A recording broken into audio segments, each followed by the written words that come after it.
Come on in guys. So, hari ni kita kat klinik SS.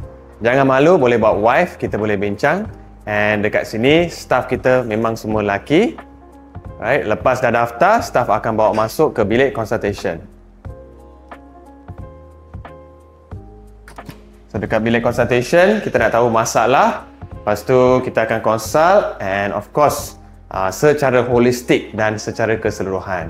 And before I nak bagi apa-apa treatment, kita akan bincang dulu. Man to man. Okay, jom. Kita pergi pula kat bilik treatment. Dr. Ashraf kat sini. Morning, Dr. Rakesh. Alright, pass it over to you. Boleh, jom. Okay guys, this is our first treatment room. Biasanya untuk any injection, procedure atau mostly kita akan buat P-shot, kita akan suruh patient baring dulu kat sini while kita sediakan benda yang diperlukan. So, siapa macam isteri ke, dia punya teman nak datang duduk untuk rest pun boleh, kita akan buat IV nutrition lah. So, let's go to treatment room nombor 2. Okay guys, jom treatment room nombor 2. So, kat sini as you can see, kita ada mesin-mesin kita lah. So, untuk room yang pertama, kat sini kita ada Kegel chair.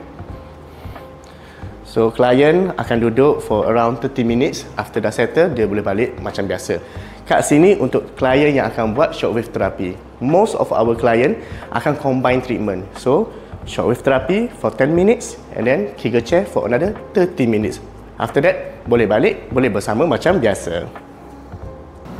Okay guys, kalau nak improve, datang ke SS Clinic. Dan ingat, Keras-keras selalu!